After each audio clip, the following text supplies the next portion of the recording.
Ito hindi, kakaiba.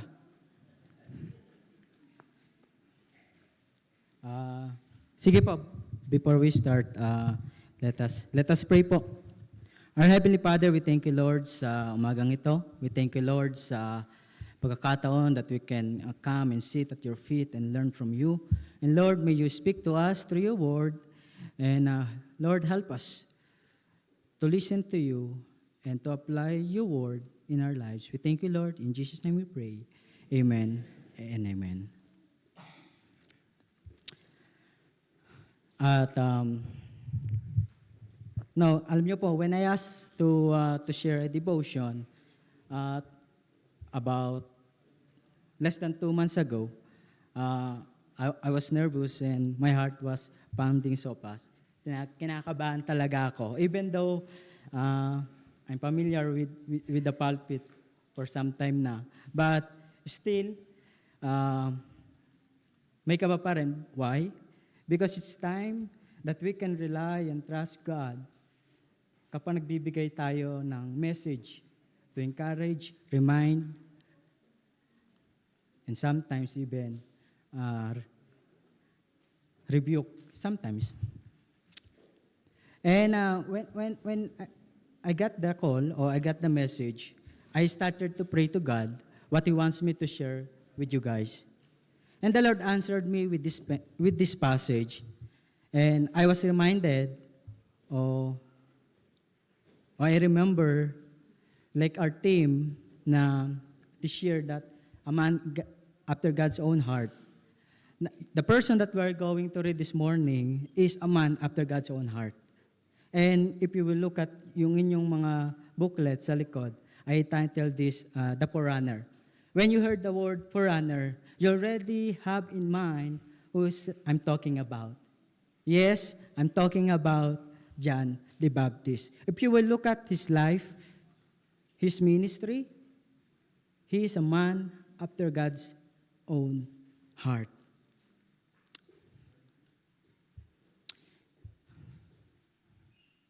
And we know his ministry. He is a forerunner. He is the herald. He is the one who is preparing people for the coming of the Lord.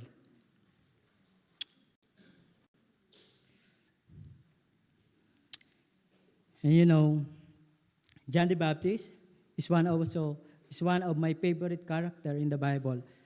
Bukod kay Jesus, bukod kay Paul, si John ay isa sa paborito kong character in the Bible because he is bold, because he loved people, because he shared the Word of God. He shared to people that they must repent. Alam niyo po, makikita niyo po yung buhay ni John the Baptist bago pa lamang siya pinanganak. Sa Luke chapter 1, you can see yung promise ni Lord kay Elizabeth at kay Zacharias, which is, yun din pangalan ng anak ko, Zacharias. And God remember, kasi nagpe-praise si Zacharias na bigyan sila ng anak because they don't have a child. And God heard their prayers. And God answered their prayer. And yung sagot na yon ay sino? Si John the Baptist. At si John the Baptist, even before he was conceived, ang Panginoon, ibinigay na agad yung ministry na gagawin ni John the Baptist. May kita nyo yun sa Luke chapter 1. Pwede nyo basahin mula verse 5 hanggang 17. Pero sinasabi sa verse 13, But the angel said to him, Do not be afraid, Zechariah. Your prayer has been heard. Your wife Elizabeth will bear you a son, and you will call him John. He will be a joy and delight to you, and many will rejoice because of his birth. For he will be great in the sight of the Lord. He is never to take wine or other fermented drink, and he will be filled with the Holy Spirit even before he is born. He will bring back many of his people of Israel to the Lord their God. And he will go on before the Lord and the spirit of power of Elijah to turn the heart of the parents of their children and of disobedience to the wisdom of the righteousness to make a people prepare for the Lord. Nakita natin yon. Kung paano may plano na ang Panginoon bago pa siya ipinanganak. And I believe sa bawat isa sa atin, mga kapatid, God has plans sa ating mga buhay before we even conceive. God see the eternity na ito yung gusto niyang mangyari. Gusto niyang mangyari sa ating mga buhay. Makikita natin then dito, ang buhay ni John the Baptist ay siya is kontramundo. Kita nyo, he's not compromising. Hindi siya going to the flow. Hindi siya sumasang-ayon. You see. Nakita naman natin kanina sa text na binasa ko kanina, he was filled with the Holy Spirit. Sa text na ating babasahin ngayong umaga, makikita natin ilan sa ang mga karakteristik na isang forerunner, isang tao that have a heart after God's own heart. Now, if you will open your Bible with me, please open in the book of Matthew, chapter 3, verse 1 to 12. Matthew, chapter 3, verse 1 to 12. Sige po, basahin ko po. Matthew, chapter 3, verse 1 to 12. In those days, John the Baptist came preaching in the wilderness of Judea and saying, "Repent, for the kingdom of heaven has come near. This is he who was spoken of through the prophet Isaiah, a voice of one calling in the wilderness. Prepare the way for the Lord, make straight paths for him." John's clothes were made of camel's hair, and he had a leather belt around his waist. His food was locusts and wild honey. People went out to him from Jerusalem and all Judea and the whole region of Jordan. Confessing their sins, they were baptized by him in the Jordan River. But when he saw many of the Pharisees and Sadducees coming to where he was baptizing, he said to them, "You brood of vipers, who warn you to flee from the coming wrath, produce fruit in keeping with repentance. Do not think you can say to yourselves, 'We have Abraham as our father.' I tell you that out of this stone God can raise up children for Abraham. The axe is already at the root of the tree, and every tree that does not produce fruit or good fruit will be cut down and thrown into the fire. I baptize you with water for repentance, but after me comes one who is more powerful than I, whose sandals I am not worthy to carry. He will baptize you with the Holy Spirit and fire. His winnowing fork is in his hand, and he will clear his threshing floor, gathering his wheat into the barn and burning up the chaff with unquenchable fire."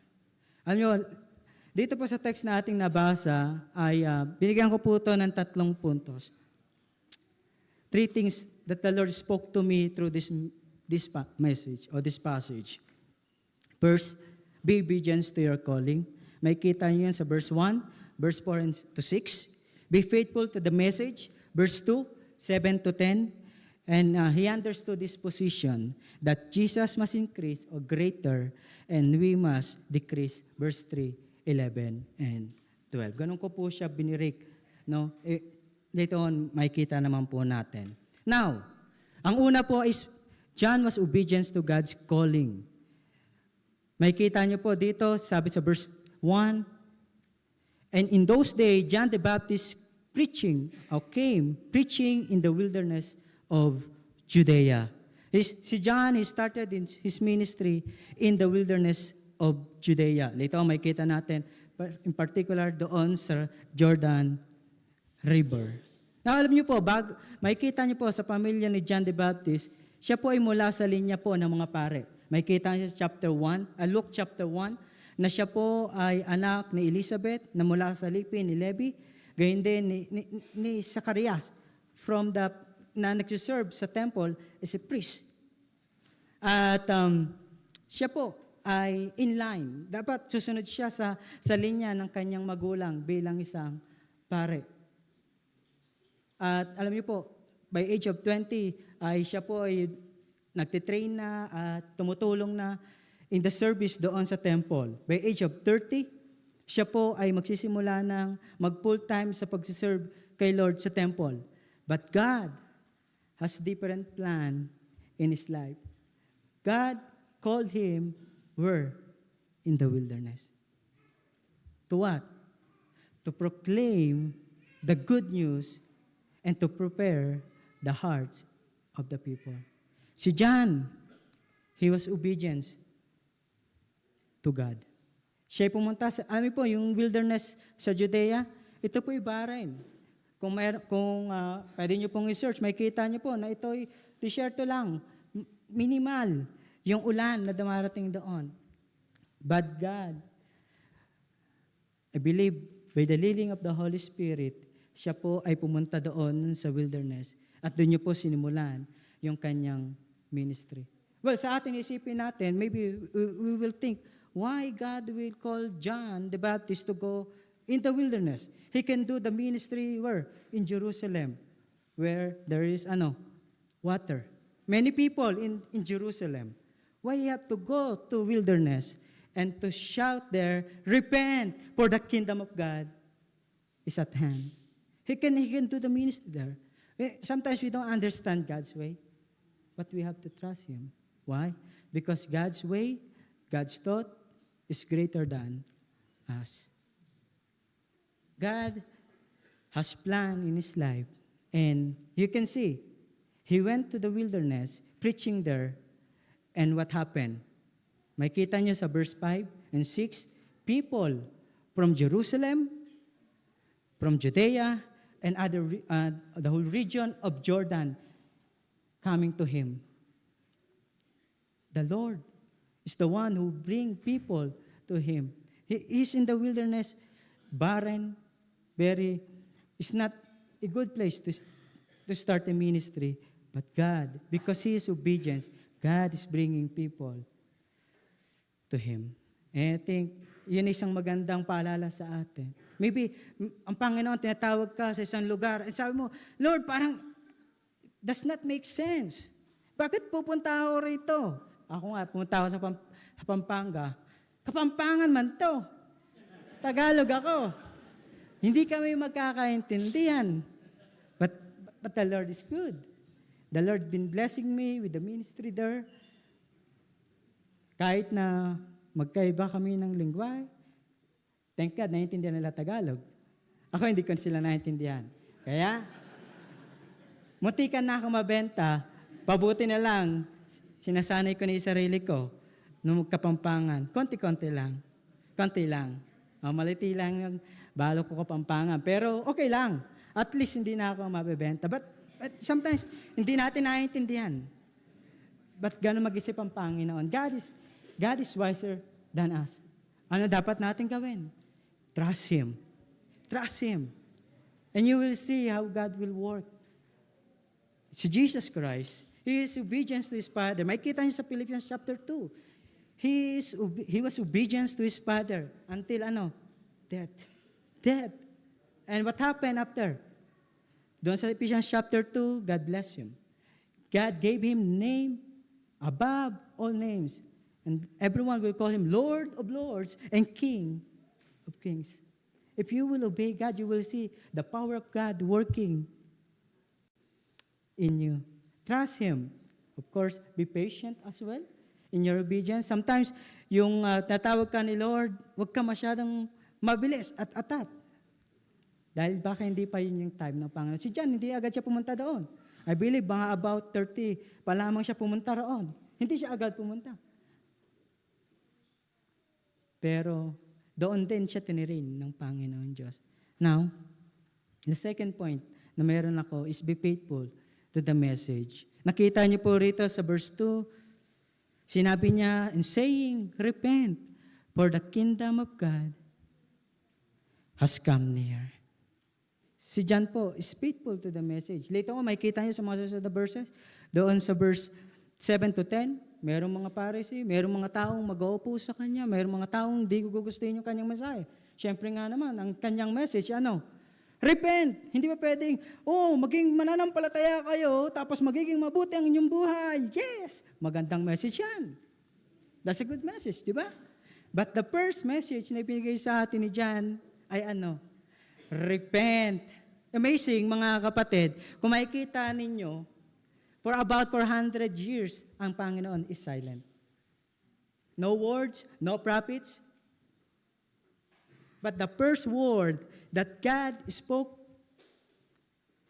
to us, to human, is ano? Repent. You know why? Yun kasi importante. Repent. Alam niyo naman po ibig sabihin ng repentance? From the Greek word metanoia. Meta is to change. And noia is to change of mind. That's why repent is to change your mind. To turn away from your sin and to turn to God. Of course, kapag meron kang tinalikuran, kailangan meron kang harapan. At ganoon ang gusto ng Panginoon Diyos sa atin. Nakaka-interesado, even in Hebrew word ng repentance is teshuvah, na nagmula sa root word na shuv, which means to come back. Amazing. The first word that God gave to John is repent. Come back. Bakit? Because the people of Israel are continuous sinning. Even tayo mga kapatid, tayo patuloy na gumagawa ng kasalanan. Ang sabi ng Panginoon, bumalik kayo sa akin. Amazing. Ganon yung pag-ibig ng Diyos sa atin. Gusto niya tayong bumalik. Dati tayong lumalakad sa kasalanan. We are disobedient. We are fighting against God. But God said, come back. Just come back. And if you will receive and believe the Lord Jesus Christ, wow, you will be amazed. You will experience yung fellowship na meron tayo dati kay Lord kung tayo lalapit sa Kanya, mga kapatid. Kung tayo babalik sa Kanya. Alam niyo, sinabi niya, ito ay has meaning to change of mind, leading to a change of heart, resulting in a change of action, involving returning from sin and returning to God. God can also mean to change of direction. God is inviting us to leave the broken path and return to Him, who is always ready to receive us with grace. To receive us with grace.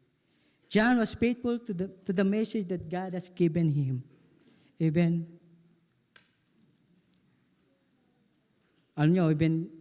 sabi ko nga kanina, even mga tao hindi gusto yung kanyang message. But let's continue to give the message. Nibigay natin yung word of repentance. Alam niyo po, sa atin as believers, as Christian, as pastors, we should give the message of repentance. Dahil yun po'y part ng good news ng Panginoon Diyos. Kung wala pong repentance sa ating message, kung sasabihin lang natin, maniwala ka kay Lord. Maraming mga tao magsasabi, maniniwala sila kay Lord. Pero kung walang repentance, walang pagbabagong puso, magpapatuloy pa rin sila sa kanilang kasalanan. Kung walang pagbabago. Dahil sabi nga nung aking daddy, lagi niya sinasabi, Tagalog yun sabi niya, ang tunay na pagsisisi. Ang tunay na pananampalataya ay may pagsisisi. Ang tunay na may pagsisisi, merong pagbabago. Ganon talaga ang buhay natin, mga kapatid. Na kung tayo tunay na may pananampalataya kay Lord, ito'y magpo-produce ng tunay na pananampalataya. Nakita natin, it will produce fruit. Sinabi ni John, kung talagang nananampalataya kayo, dapat may bunga yan. May pagbabago sa ating mga buhay. And last, sinabi ko nga sa inyo, mga kapatid, ang pangatlo, si John understood this position that Christ must increase and we must decrease. Sa verse 3 yun, sinabi niya, sa verse 3, this he who was spoken of through the prophet Isaiah, a man of one calling in the wilderness, prepare the way for the Lord, make straight paths for Him. He is not the Lord, but He is the one preparing the way of the Lord. And He recognized, He knows na siya lamang ay isang mensahero ng Panginoon. He is not the message. Jesus is the message. He is not the Savior. Jesus is the Savior. And He is giving that message to us, mga kapatid. We have to understand this, mga kapatid. Tayo as Christian, we are not the Savior. When we give the gospel, we are not the Savior. We are bringing them and pointing them to our loving Savior, our Lord Jesus Christ. John understood his position. Sinabi niya nga sa John chapter 3, verse 30, He must increase. I must decrease. Christ must be seen in our lives. Hindi tayo. And that's why we need to be careful with the attitude of pride. Kahapon, siguro narinig ninyo, sinabi sa atin ni Pastor Lito na baka maaaring nagsisimula tayong to receive yung mga praises ng mga tao. At nagsimula tayong mag-isip, oh, I'm so special. Ang galing namang magturo ng pastor na yun. Gusto ko maging ganon. Or, at dahil narinig mo yun, parang galing ko na. Yes, lalaki na ulo ko. Be careful with the attitude of pride. Because the Bible says, the Lord resists the proud and He gives grace to the humble. We should serve God with humility. Always, when we stand in the pulpit, when you're teaching the children ministry, the youth ministry, Bible study, or leading worship, we should come to God with humility. With humility. Sinabi ni, even doon sa Philippians chapter 2, Jesus, Philippians chapter 2, verse 5 to 10, it says, in your relationship with one another, have the same mindset as Christ Jesus. For who is being nature of God, did not consider equality with God something to be used to his own advantage. Rather, he made himself nothing by taking the very nature of a servant, being made in human likeness, being found in appearance as a man, he humbled himself by becoming obedient to death, even death on the cross.